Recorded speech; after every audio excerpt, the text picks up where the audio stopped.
Hello student. तो काफ़ी wait के बाद निमसेट 2025 का नोटिफिकेशन आ गया है। अभी वेबसाइट पे पूरी तरह से अपडेट नहीं करा है, कुछ इन्फॉर्मेशंस रेगुलर अपडेट होती रहेंगी। तो काफ़ी बच्चे परेशान थे कि नोटिफिकेशन कब आएगा, बिकॉज यूजुअली 1 मार्च या फर्स्ट वीक ऑफ मार्च में नोटिफिकेशन आ जाता है। बिकॉज ऑफ एक एनआईटी ऐड हुआ है, एक ट्रिपल आईटी ऐड हुआ है, तो कुछ फॉर्मेलिटीज़ करने में हो सकता है टाइम लग गया हो। तो ये वेबसाइट है nimset.admissions.nic.in। और इस बार जो निमसेट कंडक्ट करा रहा है वो एनआईटी त्रिची कंडक्ट करा रहा है। तो एक अच्छी इंफॉर्मेशन हो सकती है, बिकॉज अगर एनआईटी त्रिची निमसेट कंडक्ट करा रहा है तो ये मान के चलो कि पेपर कुछ नया आएगा। जैसे पहले के टाइम पे ये होता था कि पेपर में क्वेश्चंस ऑलमोस्ट रिपीटेड होते थे, बहुत सारे पीवाईक्यू मिल जाते थे। लास्ट ईयर से थोड़ा ये पैटर्न चेंज हुआ है, पेपर में नए क्वेश्चंस थे ऑलमोस्ट, तो करने का स्कोप रहेगा। और अगर पेपर थोड़ा डिफिकल्ट भी रहता है, जिसके लिए हमें मेंटली प्रिपेयर रहना चाहिए, उसी के तरह के आगे फ्यूचर में अभी हम लोग मॉक वगैरह भी कंडक्ट कराएंगे, तो फिर कट ऑफ भी कम ही जाता है। जैसे कि पहले पेपर बहुत आसान आते थे, कई बार कुछ सालों में 20-21 वगैरह में पेपर काफ़ी आसान आए हैं, 22 में तो कट ऑफ या हाईएस्ट मार्क बोले जाएं तो 800-900 तक भी पहुंचे हैं बच्चों के। तो ये वेबसाइट है nimset.admissions.nic.in, इस पे जाके देख सकते हो। तो एनआईटी त्रिची इस बार कंडक्ट करा रहा है काउंसलिंग और एडमिशन सर्विसेज।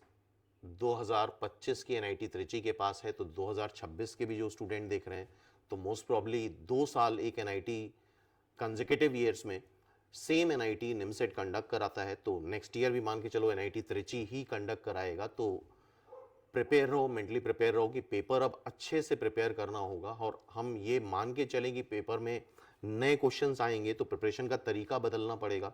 ऐसा नहीं होगा जैसे पहले के प्रीवियस ईयर में काफ़ी लोग सिर्फ पीवाईक्यू करके चले जाते थे, तो ही पेपर में काफ़ी क्वेश्चन 7-8 क्वेश्चन उसी से आ जाते थे। तो अब इस बात के चांसेस थोड़े से कम रहेंगे। और दूसरी गुड इन्फॉर्मेशन क्या है, एक अच्छी इन्फॉर्मेशन है कि सूरतकल हट गया था, सभी को पता है। एनआईटी सूरतकल में टोटल 58 सीट्स थी, लेकिन एनआईटी मेघालय इस बार इंक्लूड हुआ है। तो यहाँ पे देख सकते हो एनआईटी अगरतला, इलाहाबाद, भोपाल, जमशेदपुर, कुरुक्षेत्र, मेघालय इस बार इंक्लूड हुआ है। पटना लास्ट ईयर इंक्लूड हुआ था, रायपुर, त्रिची, वारंगल। ट्रिपल आईटी भोपाल पिछले साल था, इस बार ट्रिपल आईटी वडोदरा इंक्लूड हुआ है। तो अगर ओवरऑल देखो तो एनआईटीज में और ट्रिपल आईटी मिला के लास्ट ईयर 1033 सीट्स थी, इस बार 58 घटी। लेकिन ट्रिपल आईटी वडोदरा और मेघालय इंक्लूड होने पे एटलीस्ट मेरा जो एक्सपेक्टेशन है 150 के आसपास सीट्स इंक्लूड होनी चाहिए, एटलीस्ट 120 सीट्स तो इंक्लूड होनी चाहिए। तो सीट्स अगर देखोगे तो ओवरऑल इंक्लूड बढ़ी है। तो आई होप ये एक अच्छी न्यूज़ है, गुड न्यूज़ है। तो अगर अभी तक स्टार्ट नहीं करा है, काफ़ी बच्चे नोटिफिकेशन का वेट कर रहे थे कि नोटिफिकेशन आ जाए उसके बाद पढ़ाई स्टार्ट करें, तो अब बिल्कुल स्टार्ट करना होगा। सिर्फ सपने देखने से काम नहीं बनेगा, उसको एक डायरेक्शन देना होगा, बहुत हार्डवर्क करना होगा। और नेक्स्ट 2 मंथ जितने भी लोगों ने प्रीवियस ईयर के एक्सपीरियंस से बता रहे हैं, लास्ट के ये जो 2 महीने, 2.5 महीने या 3 महीने होते हैं, इसमें अगर अच्छे से प्रिपेयर कर लेते हो तो चांसेस बहुत अच्छे हो जाते हैं। इसके पहले तुमने अच्छे से पढ़ाई करी है या नहीं करी है तो वो तो पास की बात हो गई, लेकिन अब जो लास्ट के 3 महीने हैं, 2.5 महीने हैं, इसमें बहुत अच्छे से लग के हमें प्रिपरेशन करनी होगी। तो जैसे कि इस वेबसाइट पे तुम लोग खुद जाके देखोगे तो अभी ब्रोशर वगैरह इंक्लूड नहीं करा है। ऑलमोस्ट ये मान के चलो कोई खास चेंजेस नहीं होंगे, सीट्स बढ़ेंगी ही, ओवरऑल एटलीस्ट 100 सीट्स इंक्लूड होंगी कम से कम। तो उसमें परेशान होने की जरूरत नहीं है। और काफ़ी बच्चों की ये क्वेरी रहती है कि हैदराबाद यूनिवर्सिटी यहाँ पे नहीं है। तो हैदराबाद यूनिवर्सिटी कभी भी ब्रोशर में पहले होती थी, लेकिन अब ब्रोशर में इंक्लूड नहीं करते हैं। हैदराबाद यूनिवर्सिटी हो गया या एचबीटीयू कानपुर हो गया या आईपीयू के कॉलेज भी निमसेट और सीयूईटी का स्कोर लेते हैं, तो उनके खुद के नोटिफिकेशन में मेंशन रहता है, लाइक हैदराबाद यूनिवर्सिटी के ब्रोशर में मेंशन रहता है कि वो इसके ही स्कोर को कंसिडर करेगा, निमसेट के स्कोर को कंसिडर करेगा। तो यहाँ पे तुम्हें हैदराबाद यूनिवर्सिटी वगैरह नहीं मिलेंगे। तो हैदराबाद यूनिवर्सिटी हो गया, एचबीटीयू हो गया, एज वेल एज तुम्हारा आईपीयू के कई सारे कॉलेजेस हैं जो निमसेट का स्कोर या सीयूईटी का स्कोर कंसिडर करके तुम्हें कॉलेजेस असाइन करते हैं। तो काफ़ी सारे कॉलेजेस तुम्हारे निमसेट के अंडर में आ जाते हैं। अब हम डिटेल में बात करेंगे यहाँ पे कि क्या सीट मैट्रिक्स है, क्या पेपर का पैटर्न होता है यहाँ पे, और क्या सिलेबस है, इस बारे में बात करेंगे। और जैसा हमने बताया कोई खास बहुत वेरिएशन नहीं होता है सिलेबस वगैरह में, ऑलमोस्ट चीज़ें सेम ही रहती हैं। जैसे कि देखते हैं वन बाय वन। तो पहले तो सीट मैट्रिक्स देख सकते हो, ओवरऑल 1033 सीट्स थी। एनआईटी सूरत कल हट गया है, इसमें टोटल 58 सीट्स थी। सबसे ज़्यादा सीट्स जो हैं वो एनआईटी पटना में, और एनआईटी पटना काफ़ी बेटर एनआईटी है। 160 के आसपास सीट्स हैं यहाँ पे एनआईटी पटना में। Data sciences and informatics self finance seats भी हैं यहाँ पे, टोटल 40 सीट्स हैं। एनआईटी पटना एआई और आईओटी कोर्सेज चलते हैं, उसकी भी 40 सीट्स हैं। इसके अलावा NIT Patna AI and IoT self financing की भी सीट्स हैं। सेल्फ फाइनेंसिंग की सीट्स मतलब फीस थोड़ी ज़्यादा होती है, तो वो तुम्हारी चॉइस है, कम रैंक में भी वो चीज़ मिल सकती हैं तुम्हें। इसी तरह से एनआईटी कुरुक्षेत्र में भी 2 तरह की सीट्स होती हैं। एनआईटी कुरुक्षेत्र में एक तो जनरल ओपन सीट्स होती है, 64 सीट्स हैं, बाकी 32 सीट्स जो हैं वो सेल्फ फाइनेंस की है, ठीक है। और जैसा हमने बताया एनआईटी मेघालय बढ़ा है तो एटलीस्ट 60 सीट्स तो इंक्लूड होंगी। ट्रिपल आईटी बड़ोदरा बढ़ा है तो कम से कम 60 सीट्स तो लेकर के आएगा ही वो। तो ओवरऑल सीट्स अगर देखोगे तो काफ़ी बड़ी हैं। इसके अलावा जो सबसे ज़्यादा सीट्स होती हैं एमएनआईटी इलाहाबाद में 116 सीट्स हैं। इसके अलावा एमएनआईटी भोपाल में 115 सीट्स हैं, ठीक है। एंड देन अगर देख रहे हो तो एनआईटी रायपुर में 110 सीट्स हैं। इसके बाद अगर देखोगे एनआईटी त्रिची में 115 सीट्स हैं। तो स्कोप काफ़ी है। अब डिपेंड करता है कि रेस्ट 2 या से 2.5 महीने में तुम लोग क्या करते हो। तो अब बिल्कुल समय नहीं है, अब जो भी तुमने ड्रीम बनाया है उसको डायरेक्शन देना है, उस पर वर्क बहुत ज़्यादा, बहुत पैशन के साथ, बहुत डेडिकेशन के साथ मेहनत करनी है। तो फिर तुम सोच सकते हो कि यहाँ पे पॉजिटिव रिजल्ट के बारे में। तो आई होप सीट मैट्रिक्स देख ली होगी, और ये पुराने ब्रोशर से है और इसका पीडीएफ तुम लोग डाउनलोड कर सकते हो आईएनपीएस, यही सेम पीडीएफ आईएनपीएस के टेलीग्राम ग्रुप या व्हाट्सएप ग्रुप से। और वहाँ पे रेगुलरली हम लोग ने पिछले 1 महीने से डीपीपी वगैरह शेयर करना स्टार्ट कर दिया है। तो जो लोग कोर्स नहीं ज्वाइन करना चाहते हैं, वहाँ पे टेलीग्राम ग्रुप और व्हाट्सएप ग्रुप पे तुम्हें रेगुलरली अपडेट मिलते रहेंगे एनआईटीज़ निमसेट एग्ज़ाम से रिलेटेड, और रेगुलर डीपीपी और उनके सोल्यूशंस वगैरह भी हम लोग फ्री ऑफ कॉस्ट वहाँ पोस्ट करते रहते हैं। तो उससे हेल्प मिल जाएगी। और हर एक डीपीपी में देखोगे 15 से 20 क्वेश्चन होते हैं, तो उतने आराम से करे जा सकते हैं, और वो सेलेक्टेड क्वेश्चंस होते हैं, इंपॉर्टेंट क्वेश्चंस होते हैं। तो ये सारी चीज़ें तुम्हें रेगुलरली मिलती रहेगी इस चैनल पे भी, यूट्यूब चैनल पे भी, और हमारे डिफरेंट जो चैनल्स हैं टेलीग्राम व्हाट्सएप चैनल वगैरह, वहाँ पे भी ये चीज़ें मिलती रहेंगी। तो ये सीट मैट्रिक्स हो गई, तो अप्रॉक्सीमेटली मान के चलो 1100 सीट्स हो जाएंगी। बाकी ये टोटल सीट्स देख रहे हो, ओबीसी के लिए ओपन कैटेगरी के लिए 396 सीट्स हैं, ओबीसी के लिए 262 सीट्स हैं, एससी कैटेगरी के लिए 147 सीट्स हैं, एसटी के लिए 74 हैं, ईडब्ल्यूएस के लिए 101 सीट्स हैं, पीडब्ल्यूडी जनरल कैटेगरी के लिए 19 हैं, पीडब्ल्यूडी ओबीसी कैटेगरी के लिए 16 सीट्स हैं, पीडब्ल्यूडी एससी के लिए 8 सीट्स हैं, एसटी पीडब्ल्यूडी के लिए 5 सीट, और ईडब्ल्यूएस पीडब्ल्यू के 5 सीट्स। तो ये सीट मैट्रिक्स हो गई। अब बात करते हैं पेपर पैटर्न की। तो टोटल 120 क्वेश्चंस होंगे और 120 मिनट्स का ये पेपर रहता है। और इसमें ये चीज़ हमें पता होनी चाहिए, लास्ट ईयर से टाइम बाउंड कर दिया है सेक्शन वाइज। तो देखोगे मैथमेटिक्स में 50 क्वेश्चंस हैं, टोटल जो समय मिलेगा तुम्हें 70 मिनट्स मिलेगा। ये टाइमिंग चेंज हो सकती है, ये प्रीवियस ईयर का है। हर एक क्वेश्चन के लिए 12 मार्क्स हैं और नेगेटिव मार्क 3 है। 25% मार्क डिडक्ट हो जाते हैं यहाँ पे।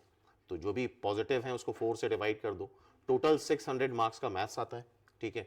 Then logical reasoning analytical ability में 40 क्वेश्चंस हैं, 30 मिनट मिलेगा। पहले तो ये होता था कई बार लोग रीजनिंग सेक्शन बिल्कुल स्किप कर देते थे, कंप्यूटर सेक्शन स्किप कर देते थे। तो अब ऐसा नहीं हो पाएगा।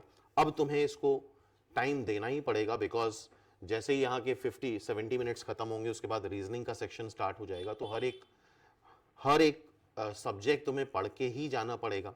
लाइक इंग्लिश 10 मिनट का है तो वो 10 मिनट तुम वेस्ट नहीं कर सकते। इसके लिए एटलीस्ट थोड़ा बहुत पढ़ोगे तो तुम अटेम्प्ट कर सकते हो। तो 40 क्वेश्चन, 6 मार्क्स का रीजनिंग प्लस है, 1.5 नेगेटिव है, और 240 नंबर रीजनिंग में मिलेंगे तुम्हें। थर्ड पार्ट में 20 मिनट, 3 ये टाइमिंग कुछ डिफरेंट भी हो सकती है। कंप्यूटर अवेयरनेस है 20 क्वेश्चंस, 6 मार्क्स यहाँ पे मिलेंगे, पहले इसका कम वेटेज था, बढ़ा दिया है। 1.5 नेगेटिव है और 120 मिनट तुम्हें कंप्यूटर के लिए मिलेंगे। इंग्लिश के 10 क्वेश्चन है, 4 मार्क्स का एक क्वेश्चन है, नेगेटिव मार्क 1 है और टोटल 40 मार्क्स का इंग्लिश का पेपर होगा। तो पैटर्न आई होप समझ गए होंगे कि क्या पैटर्न है। तुम्हारे निमसेट के पेपर का 1000 मार्क्स है और जैसा एनआईटी त्रिची कंडक्ट करा रहा है तो ये मान के चलो एक अच्छा एनआईटी में सीट के लिए, जनरल कैंडिडेट के लिए तुम्हें टारगेट करना होगा 500 प्लस मार्क्स, एटलीस्ट 500 से ऊपर टारगेट करना पड़ेगा, तब जाके एक टॉप एनआईटी तुम्हें मिल पाएगा। और जैसा हमने बताया ऑलरेडी ये कोर्स लॉन्च हो चुका है, संकल्प बैच, और इसकी फैसिलिटीज़ वगैरह पहले भी हम डिस्कस कर चुके हैं। तो अब डिले मत करो। वैसे तो यूट्यूब में भी हम लोग क्लासेस लेते रहेंगे, बट यूट्यूब वगैरह से एक डिसिप्लिन नहीं मेंटेन हो पाता है। लाइक बहुत सारे चैनल हैं तो एक वीडियो देखना स्टार्ट करा, अभी दूसरे पे स्विच कर गए, तीसरे पे स्विच कर गए। एक प्रॉपर कोर्स करने से एक डिसिप्लिन हो जाता है। एक वीकली तुम्हें टाइम टेबल मिलेगा, वीकली मॉक होंगे, जैसे कि यहाँ पे अभी मिनिमम 2 से 3 क्लासेस होंगी, मिनिमम 2 क्लास होंगी और मैक्सिमम 3 क्लास होंगी। एक क्लास अप्रॉक्सीमेटली 1.5 घंटे की रहेगी या 1 आवर 45 मिनट की भी क्लास हो सकती है। तो इनिशियली जैसे अब स्टार्ट होगा संकल्प बैच, तो जो मेन टॉपिक है जैसे वेक्टर हो गया, प्रोबेबिलिटी हो गया, ट्रिग्नोमेट्रिक रेशियो, इसको डिटेल में करेंगे हम लोग और कोशिश करेंगे नेक्स्ट 2.5 मंथ में पूरा सिलेबस एक बार अच्छे से करें। बहुत जल्दबाजी में नहीं, काफ़ी सारे क्वेश्चंस भी साथ में करते रहेंगे, लेकिन स्टिल उसके लिए अब अवेयर होना पड़ेगा तुम्हें। बाकी इसमें ऑल्टरनेट डेज में अब तुम्हारे मॉक टेस्ट भी रहेंगे, निमसेट के मॉक रहेंगे, जैसे टॉपिक वाइज पूरा 1000 मार्क्स का ही मॉक रहेगा, लेकिन उसमें कुछ टॉपिक डाल दिए, जैसे एल्जेब्रा के 3-4 टॉपिक डाल दिए, रीजनिंग के 3-4 टॉपिक डाल दिए। तो सेक्शन वाइज, टॉपिक वाइज भी मॉक होंगे, कंप्लीट मॉक भी होंगे। संडे संडे तुम्हारे कंप्लीट सिलेबस के मॉक होंगे, वीक डेज में 2-3 मॉक होंगे जो कि तुम्हारे इस तरह से भी हो सकते हैं, जैसे एल्जेब्रा का मॉक ले लिया, एल्जेब्रा के कुछ चैप्टर्स का मॉक ले लिया, उसकी एनालिसिस भी कराई जाएगी, एज वेल एज जितने भी चैप्टर्स यहाँ पढ़ाए जाएंगे तुम्हें उसको उसका स्टडी मटेरियल भी मिले, क्योंकि बहुत सारी बुक, अब जितना टाइम बचा है बहुत बुक वगैरह से नहीं कर पाओगे। हाँ, पहले से अगर करते आ रहे हो तो बिल्कुल कर सकते हो, अदरवाइज बड़ा फोकस्ड स्टडी मटेरियल और फोकस्ड मॉक, फोकस्ड क्लास का टाइम है अब। तो अगर पहले से कर रखा है बहुत सारी चीज़ें तो बिल्कुल कर सकते हो। और बहुत ज़्यादा डिस्ट्रैक्ट नहीं होना है, एक पर्टिकुलर सोर्स पे बिलीव करना है, ट्रस्ट करना है और उसी को देखो। भले ही तुम यूट्यूब से प्रिपेयर कर रहे हो या फिर किसी भी अदर सोर्स से प्रिपेयर कर रहे हो, कोई कोर्स ज्वाइन नहीं करा है तो कई बार बच्चे कुछ कोर्स भी ज्वाइन कर लेते हैं, फिर भी 10 टाइप्स ऑफ डिफरेंट कोचिंग और बहुत सारे चैनल्स पे जाके फर्दर पढ़ते रहते हैं, तो उससे फिर डिस्ट्रैक्ट ही होगे, चीज़ों को कंसोलिडेट नहीं कर पाओगे, समेट नहीं पाओगे। लास्ट टाइम जब रिवीजन का टाइम आएगा तो तुम्हें लगेगा यार कहाँ से क्या पढ़ा है वो समझ में ही नहीं आएगा, बिकॉज तुम्हें याद ही नहीं होगा कहाँ से क्या पढ़ा है। तो बहुत फोकस्ड पढ़ाई करनी है, कम करनी है लेकिन अच्छे से करनी है। तो बहुत सारे सोर्सेज, ये एक बहुत नेगेटिव चीज़ हो जाती है। जैसे आज से पहले कई बार 10-15 साल पहले तो सोर्सेज थे ही नहीं, तो बच्चे सिर्फ एक बुक करते थे या 2 बुक करते थे, लेकिन आज की डेट में इतने सारे सोर्सेज हैं जिसकी वजह से एंड रिजल्ट जो आता है, कई बार कुछ बच्चे उससे गेन भी करते हैं, लेकिन कुछ काफ़ी स्टूडेंट एंड रिजल्ट जो मिलता है उनको वो अच्छा नहीं मिल पाता है, क्योंकि वो बहुत कुछ पढ़ डालते हैं जो उनको याद ही नहीं रहता है कि हमने कहाँ से क्या पढ़ा। तो मेरी बात को शायद रिलेट कर पा रहे हो स्टूडेंट। बाकी इसमें काफ़ी बच्चों की ये क्वेरी थी इस कोर्स को लेकर के कि इसमें रिकॉर्डेड वीडियोस मिलेंगे कि नहीं मिलेंगे। तो इस कोर्स में तुम्हें रिकॉर्डेड वीडियोस नहीं अवेलेबल कराए जाएंगे, बिकॉज अगर नेक्स्ट 2 मंथ अभी भी तुम लाइव क्लास नहीं कर पा रहे हो तो फिर तुम रिजल्ट के बारे में मत सोचो, क्योंकि एटलीस्ट 2 महीने तो करना ही पड़ेगा। अगर रिकॉर्डेड वीडियोस भी हम लोग दे सकते हैं लेकिन उससे कोई फ़ायदा नहीं होता है, नेगेटिव ही होता है, क्योंकि वो इतने कलेक्ट होते जाएंगे, डेली 2-2 3-3 क्लास होती हैं कि उसको कंप्लीट कर ही नहीं पाओगे, फिर बैकलॉग होगा, फिर डीमोटिवेट होगे और चीज़ों को स्किप करते जाओगे। अगर अब से अभी भी अगर 3-4 घंटे करीब डेली लाइव क्लास कर लो तो काफ़ी कुछ हो जाएगा। और हम एटलीस्ट कोशिश करेंगे कि एक बार चीज़ों को रिवाइज भी यहाँ पे कराएं, ठीक है। तो ये तो इस बैच के बारे में हो गया। और ये बैच अगर ज्वाइन करना है तो INPS क्लासेस का मोबाइल ऐप डाउनलोड कर सकते हो। INPS क्लासेस ही है, गूगल प्ले स्टोर पे जाओ, INPS क्लासेस डालोगे तो वहाँ से तुम ये कोर्स ज्वाइन कर सकते हो। बाकी यूट्यूब और टेलीग्राम ग्रुप के हेल्प से हम लोग टच में रहेंगे तुम्हारे, और जो भी पॉसिबल हेल्प हो सकती है हम लोग करते रहेंगे। इसके बाद अब हम आते हैं हम लोग सिलेबस पे। तो ऑलमोस्ट सिलेबस मान के चलो वैसा ही होगा। मैथमेटिक्स में देख रहे हो set theory, concept of sets, union intersection, cardinality, elementary counting, permutation combination, almost चीजें वही रहेंगी, कोई खास मेजर डिफरेंस नहीं आने वाला है। प्रोबेबिलिटी स्टैटिस्टिक्स में basic concept of probability, average, dependent and independent events, frequency distribution, measure of central tendency and dispersion. तो स्टैटिस्टिक्स में आई थिंक समझ गए होगे, mean, median, mode, variance, standard deviation. Probability एक काफी इंपॉर्टेंट टॉपिक है NIMCET point of view से, मान के चलो मिनिमम 4 क्वेश्चंस आ ही जाते हैं इससे। एंड देन अलजेब्रा में फंडामेंटल ऑपरेशन इन अलजेब्रा मतलब factorisation, expansion, factorisation, simultaneous linear and quadratic equation, indices, logarithm, AP, GP, HP, progression, determinant and matrices है। कोऑर्डिनेट ज्योमेट्री में rectangular Cartesian system, distance formula, equation of line and intersection of line, pair of straight line, equation of circle, parabola, ellipse, hyperbola. बाकी calculus में देखोगे limit of function, function के भी question आते हैं, continuous function mention नहीं but still function के question पूछे जाते हैं।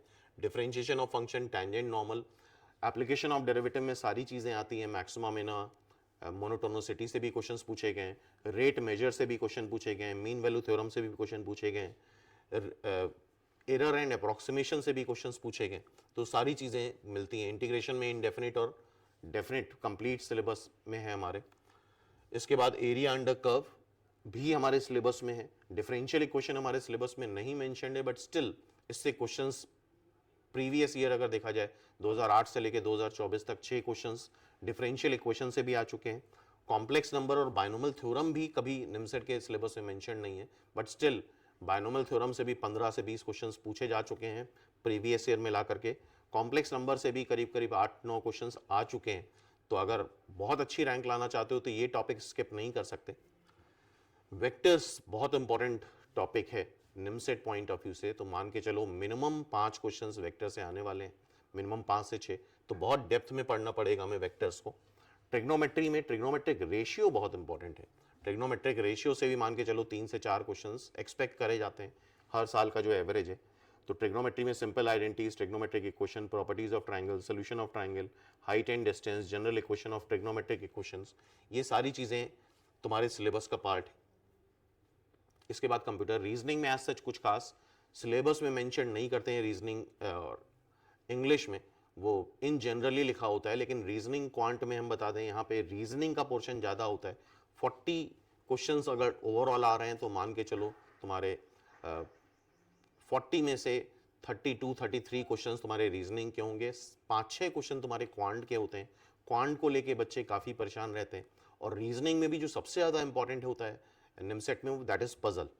ठीक है, तो computer basic organisation of computer से सीपीयू है, structure of instruction in CPU, input output devices, computer memory and backup devices, data representation है, representation of character, integer and fraction, binary and hexadecimal representation, binary arithmetic, addition, subtraction, multiplication, division, simple arithmetic and 2 complement arithmetic, floating point and so on. इन सब के videos तुम properly explore करो आईएनपीएस channel पे, तुम्हें बहुत सारे प्रीवियस ईयर के वीडियो मिल जाएंगे, कंप्यूटर के भी मिल जाएंगे, रीजनिंग क्वांट के भी मिल जाएंगे, मैथ्स के तो मिलेंगे ही मिलेंगे। तो प्रॉपर्ली एक्सप्लोर करोगे तो सिलेबस से रिलेटेड वगैरह काफ़ी चीज़ें बताई जा चुकी हैं ऑलरेडी। बहुत सारे वीडियो अपलोडेड हैं, प्लेलिस्ट में जाके देखो, काफ़ी चीज़ें तुम्हें मिल जाएंगी जो तुम्हें काफ़ी हेल्प करेंगी। तो अब मेरे ख्याल से बिल्कुल वेट नहीं करना चाहिए। हाँ, अपकमिंग अभी एमएचसीटी और सीयूईटी बहुत प्रॉपर्ली दो और उसके लिए अच्छे से रिवाइज करो, जो रिवीजन तुम्हारे निमसेट एग्जाम में भी काफ़ी काम आएगा। तो मेरा फाइनली यही कहना है कि अब बिल्कुल गड़बड़ मत करो, अच्छे से रिवीजन करो, अच्छे से फिनिशिंग करो। और बार बार हम बच्चों को यही बताते हैं कि किसी भी काम को स्टार्ट तो बहुत ज़ोर शोर से लोग कर लेते हैं, लेकिन जो फिनिश अच्छे से करता है वो फाइनली सक्सेसफुल होता है। तो फाइनली इस बात को ध्यान रखो, अब बिल्कुल वेट करने का टाइम नहीं है, एक एक दिन बहुत इंपॉर्टेंट है। अब अगर तुम्हें सेलेक्ट होना है तो कम से कम मिनिमम 6-7 घंटे डेली बहुत फोकस के साथ, बहुत पैशन के साथ, बहुत डेडिकेशन के साथ तुम्हें निकालने पड़ेंगे। तो मिलते हैं फिर नेक्स्ट वीडियो में कुछ और अपडेट के साथ जो भी निमसेट में आता रहेगा। तो इस चैनल को सब्सक्राइब कर लो, यहाँ पे तुम्हें रेगुलर इन्फॉर्मेशन जो भी अपडेट है वो तुम्हें मिलते रहेंगे।